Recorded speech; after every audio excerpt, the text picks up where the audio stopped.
నమస్కారం భగవాన్ న్యూస్ కి స్వాగతం నేను మీ అనుష ముందుగా ముఖ్యాంశాలు మెడికల్ కళాశాల భూమి పనులు ప్రారంభించింది నేనే నిర్మాణం పూర్తి చేసేది మేమే బాపట్ల శాసనసభ్యులు వేగేసిన నరేంద్ర వర్మ వెల్లడి జాతీయ స్థాయి కరాటే పోటీల్లో ఎంజేఆర్ విద్యార్థుల ప్రతిభ 130కి పైగా పాల్గొన్న పాఠశాలలలో ప్రథమ స్థానంలో ఎంజేఆర్ విద్యా ఇంటర్నేషనల్ స్కూల్ 26 ప్రత్యేక బహుమతులు కైవసం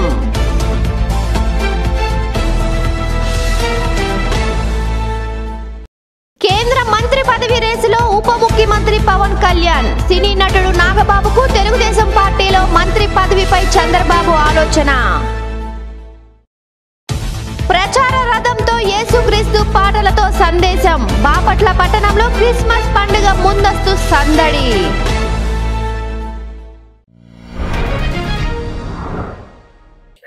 నిజంగా పార్టీ కోసం పనిచేస్తున్న వారిని గుర్తించండి అని జనసేన పార్టీ అధినేత ఆంధ్రప్రదేశ్ ఉప ముఖ్యమంత్రి కె పవన్ కళ్యాణ్ అన్నారు.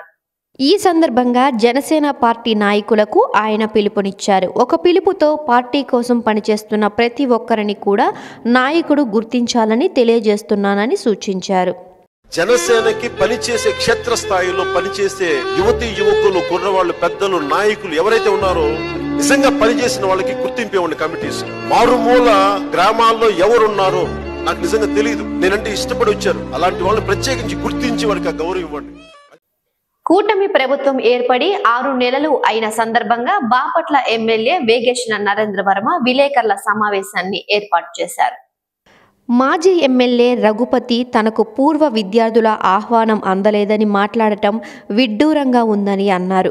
ముఖ్యమంత్రి సమక్షానికి మెడికల్ కళాశాల విషయం తీసుకురాలేదని చెప్పటం హాస్యాస్పదమైనదని విమర్శించారు. ఈ విధంగా ప్రశ్నించే నైతిక హక్కు మీకు లేదని వర్మ అన్నారు.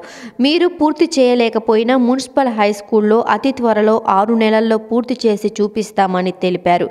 రైతులకు ధాన్యానికి గిట్టుబాటు ధర విషయమై బాపట్ల పట్టణ మురుగు కాలువ విషయమై మీరు ఎప్పుడన్నా ఆలోచించారా అని ప్రశ్నించారు. ముఖ్యమంత్రితో నేను బాపట్ల అభివృద్ధికి సంబంధించి హనుమాన్ నగర్ నుండి నిజాంపట్నం వరకు ఉన్న కాలువ ద్వారా బోటు షికారు ఏర్పాటుకు సహకరించాలని సూచించారని చెప్పారు. అదే మార్గంలో 2 రైళ్ల బీచ్ రోడ్ ఏర్పాటు చేయడం గురించి చర్చించామని తెలిపారు.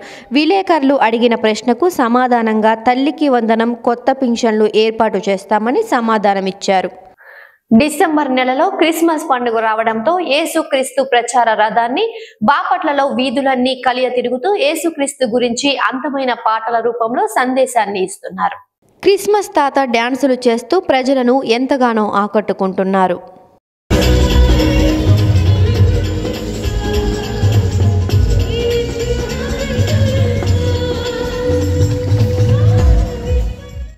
తెలుగుదేశం పార్టీ, బీజేపీ పార్టీల రాజ్యసభ అభ్యర్థుల జాబితాలో పాటు కొణిదెల నాగబాబును రాష్ట్ర మంత్రి వర్గంలో చేర్చుకోనున్నట్లు సమాచారం. ఈ విషయంపై ఆంధ్రప్రదేశ్ ముఖ్యమంత్రి నారా చంద్రబాబు నాయుడు ఆలోచిస్తున్నట్లు విశ్వసనీయ సమాచారం. తన లెస్బియన్ భాగస్వామిని తల్లిదండ్రులే నిర్బంధించారంటూ రాష్ట్ర అత్యుత్తమ న్యాయస్థానంలో హెచ్బిఎస్ కార్పొర్ పిటిషన్ను కృష్ణలంకకు చెందిన చదరవాడ పల్లవి దాఖలు చేశారు. తన లెస్బియన్ భాగస్వామితో సంవత్సర కాలంగా శారీరక సంబంధం ఉందని తన తల్లిదండ్రులే గృహ నిర్బంధం చేశారని పిటిషన్లో పల్లవి పేర్కొంది. భారతదేశ అత్యున్నత న్యాయస్థానం లెస్బియన్ సంబంధం చట్టబద్ధమే అంటూ తీర్పు విచారణ ఆ తీర్పుకు విరుద్ధంగా ఒక అమ్మాయిని నిర్బంధించి ఉండడం చట్టరీత్యా నేరమని న్యాయవాది శ్రావణ్ కుమార్ వాదనలో వివరించారు. వాదనలు విన్న న్యాయమూర్తి సుప్రీంకోర్టు నిర్దేశించిన అంశం ప్రకారం లెస్బియన్ సంబంధం చట్టబద్ధమైంది అంటూ అభిప్రాయపడ్డారు. తక్షణమే పల్లవిని కోర్టు ముందు ఉంచాలంటూ పోలీసులు అధికారులను ఆదేశించారు. విచారణ మంగళవారానికి వాయిదా పడింది. జనసేన పార్టీకి ఖాళీగా ఉన్న మంత్రి పదవిని ఇవ్వాలని చంద్రబాబు నిర్ణయించారు. ఖాళీగా ఉన్న మంత్రి పోస్టు ఎవరికి ఇస్తారు అన్నదానిపై మొదట్లో చర్చ జరిగింది. తర్వాత ఆగిపోయింది. ఇప్పుడు నాగబాబుకు ఖరారు చేశారు. అయితే కేబినెట్లో పవన్ కళ్యాణ్ ఉండగా ఆయన సోదరుణ్ణి తీసుకోవటం కాస్త ఇబ్బందిగా ఉంటుంది. ఆ విషయం పవన్ కళ్యాణ్కు తెలియక కాదు అని ఆయన ప్రణాళికలు ఆయనకి ఉన్నాయని అంటున్నారు. అదేమిటంటే పవన్ కళ్యాణ్ జాతీయ రాజకీయాల్లోకి వెళ్ళటం. పవన్ కళ్యాణ్ ఇటీవల కాలంలో జాతీయ అంశాలకు ఎక్కువగా మాట్లాడుతున్నారు. బంగ్లాదేశ్ బంగ్లాదేశ్లో హిందువుల పరిస్థితి పైన గళమెత్తుతున్నారు.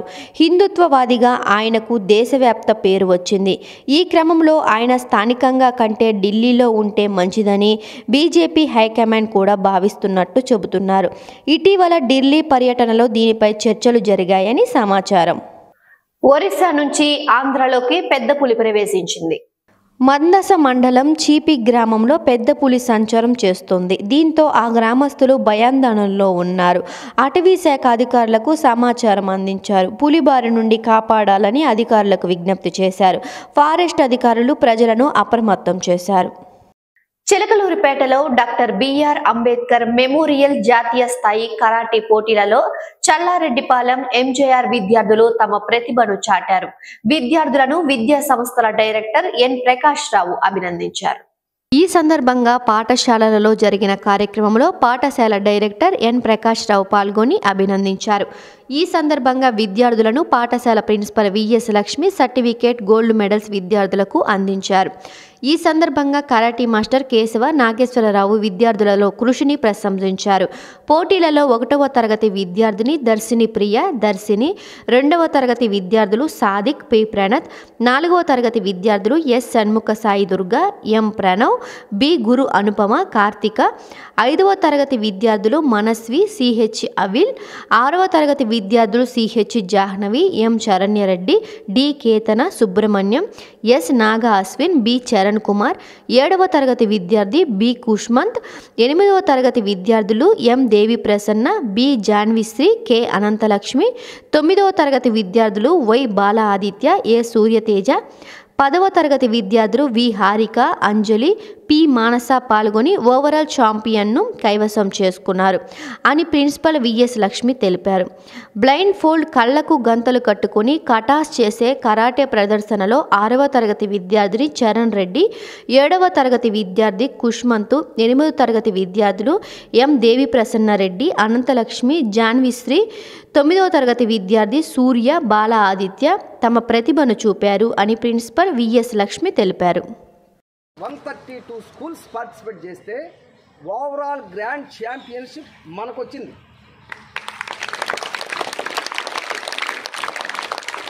దీంట్లో ఫస్ట్ రౌండ్స్ వీళ్ళు మామూలుగా చేశారు. మామూలుగా చేసినప్పుడు మనం టాప్ 15లోనో టాప్ 20లోనో ఉన్నాము. మళ్ళీ ఫోన్ వచ్చింది పైనుంచి, మీ స్టూడెంట్స్ బ్లైండ్ ఫోల్డ్ చేయగలరా, చేస్తారన్న. యాక్చువల్గా నేను ట్రైనింగ్ ఇవ్వాలా పిల్లలకి, జనరల్ వాళ్ళకి మామూలుగానే చెప్పాను. ఒకసారి అమ్మ బ్లైండ్ ఫోల్డ్ చేసిన వాళ్ళు పైకి లేవండి.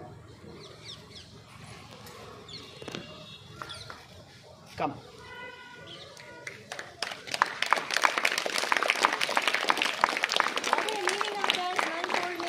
బ్లైండ్ ఫోల్డ్ అంటే మనం జనరల్గా నుంచొని చూసేటప్పుడు ఈ స్టాండ్స్ అనేవి ఏ ఉంటాయో ఇలా ఉన్నప్పుడు 1 2 3 4 ఇట్లా స్టాండ్స్ కళ్ళు మూసుకొని చేసి ఫైనల్గా వచ్చినప్పుడు సేమ్ స్టాండ్స్లో కరెక్ట్గా ఉండాలి, అదే ప్లేస్లో. అది వీళ్ళకి నేను ట్రైనింగ్ ఇవ్వాలా, జనరల్గానే చెప్పా. కానీ వాళ్ళు దాన్ని ఛాలెంజింగ్గా తీసుకొని స్పాట్లో అప్పటికప్పుడు జడ్జి అడిగాడు. నేను స్టన్ అయిపోయాను, నాకేం అర్థం కాలేదు. బ్లైండ్ ఫోల్డ్ అంటే చేయగలరా లేదా, నేనేం ట్రైనింగ్ ఇవ్వలేదు. కానీ మనకి గ్రాండ్ ఛాంపియన్షిప్ రావడానికి ప్రధాన కారణం బ్లైండ్ ఫోల్డ్. కళ్ళు మూసుకొని చేశారు. సినీ డైరెక్టర్ రామ్ గోపాల్ వర్మ బయలు పిటిషన్ పై నేడు విచారణ జరగనుంది.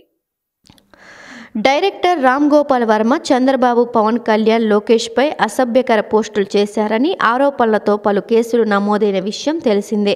వీటిపై ఆయన న్యాయస్థానాన్ని ఆశ్రయించగా తొందరపాటు చర్యలు తీసుకోవద్దని పోలీసులను న్యాయస్థానం ఆదేశించింది. గతంలో ఇచ్చిన ఉత్తర్వులను శుక్రవారం వరకు పొడిగించింది. 6 కాలం కష్టపడి పండించిన పంటకు గిట్టుబాటు ధర లేదని జమ్ములపాలెం రైతులు ఆవేదన వ్యక్తం చేస్తున్నారు. ఈ సందర్భంగా పలువురు రైతులు మాట్లాడుతూ జగనన్న ప్రభుత్వంలో బస్తా 2000 రూపాయల ధర పలికిందని అన్నారు. గత వైఎస్ఆర్ ప్రభుత్వంలో తడిచిన, రంగు మారిన ధాన్యాన్ని కూడా కొనుగోలు చేశారని గుర్తు చేశారు. కూటమి ప్రభుత్వంలో వరి ధాన్యాన్ని అడిగే వాళ్లే లేరని జమ్ములపాలెం రైతులు మాజీ శాసనసభ్యులు కోన రఘుపతి ఎదుట కన్నీరు పర్యంతమయ్యారు.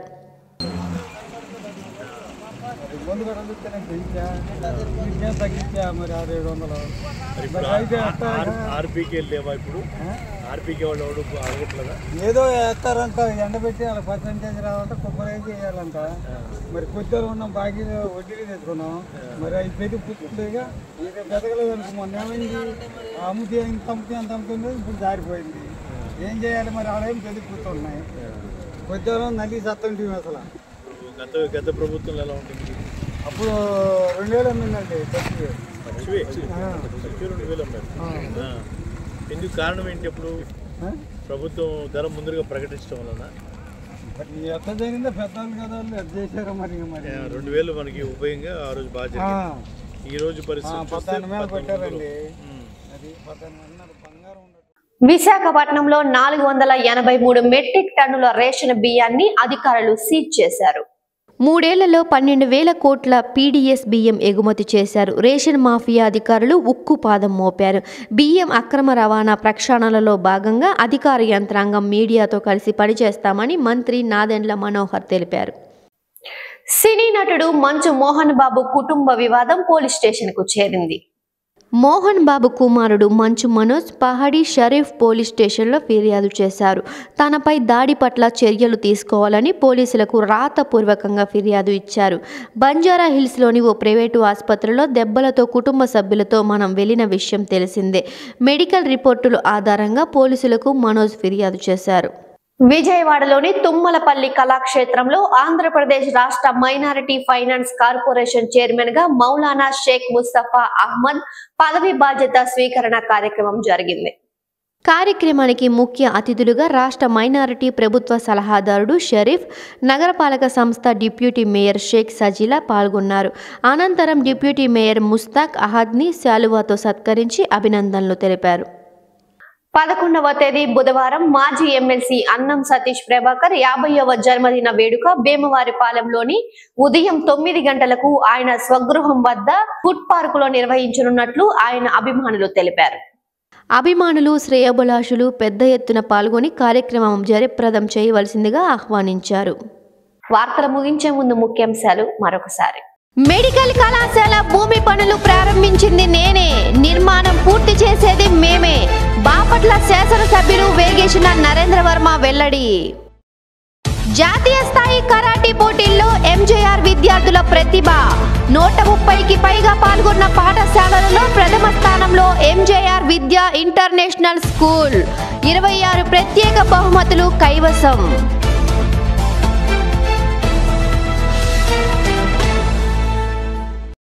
కేంద్ర మంత్రి పదవి రేసులో ఉప ముఖ్యమంత్రి పవన్ కళ్యాణ్. సినీ నటుడు నాగబాబుకు తెలుగుదేశం పార్టీలో మంత్రి పదవిపై చంద్రబాబు ఆలోచన.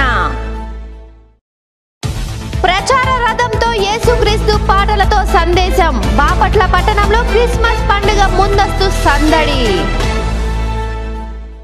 ఈ వార్తలు ఇంతటితో సమాప్తం. తిరిగి మరో బులెటిన్లో మళ్ళీ కలుసుకుందాం. అంతవరకు సెలవు. నమస్కారం.